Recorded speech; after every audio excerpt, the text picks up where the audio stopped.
যুগে যুগে অনেক বিকৃত মানসিকতার সিরিয়াল কিলারের নাম শোনা যায়। এদের কেউই সুস্থ মস্তিষ্কের নয় এবং বেশিরভাগ ক্ষেত্রেই সিরিয়াল কিলারের নাম আসলে পুরুষদের নামই মনে আসে। কিন্তু ইতিহাসের নৃশংসতম সিরিয়াল কিলারের বেলায় বিষয়টা একেবারে উল্টো। নৃশংস এই সিরিয়াল কিলার ছিলেন একজন নারী, যার নাম এলিজাবেথ বাথোরি।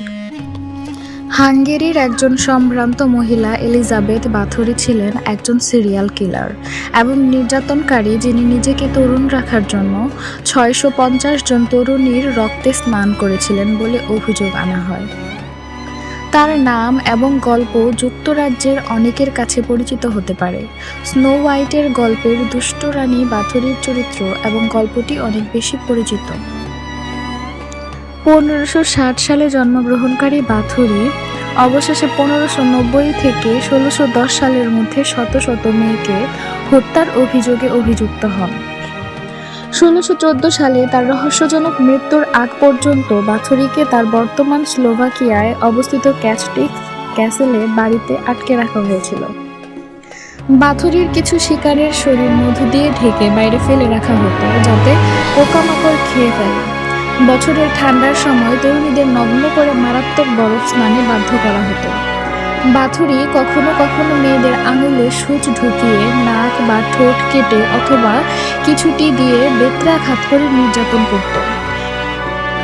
সে কাঁধ এবং স্তন কামড়াতো, পাশাপাশি কিছু শিকারের যৌনাঙ্গ সহ মাংস পুড়িয়ে দিত। বাথোরির আক্রমণের অন্তরঙ্গ প্রকৃতি যৌন প্রেরণার ইঙ্গিত দেয়, যদিও নিশ্চিতভাবে বলা অসম্ভব যে তাকে কি করতে বাধ্য করেছিল। বাথোরির চিত্রণে প্রায়ই উল্লেখ পাওয়া যায় যে তিনি তার হারানো যৌবন পুনরুদ্ধারের জন্য কুমারী ভুক্তভোগীদের রক্তে স্নান করেছিলেন। তবে এই হীন কাজটি সমসাময়িক প্রত্যক্ষদর্শীদের বিবরণ দ্বারা সমর্থিত নয়।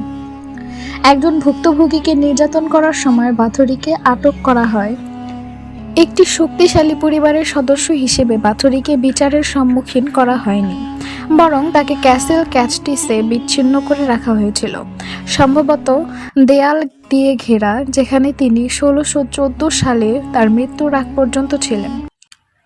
1614 সালের 21শে আগস্ট 54 বছর বয়সী বাথোরির মৃতদেহ ক্যাসেল ক্যাস্টিসে পাওয়া যায়, যেখানে তিনি 1610 সাল থেকে বন্দী ছিলেন।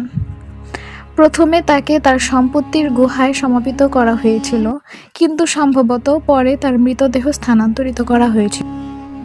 এই ব্লাড কাউন্টেস খ্যাতনামা সিরিয়াল কিলারের বিষয়ে আপনাদের কোনো মন্তব্য থাকলে কমেন্ট বক্সে জানান এবং সাবস্ক্রাইব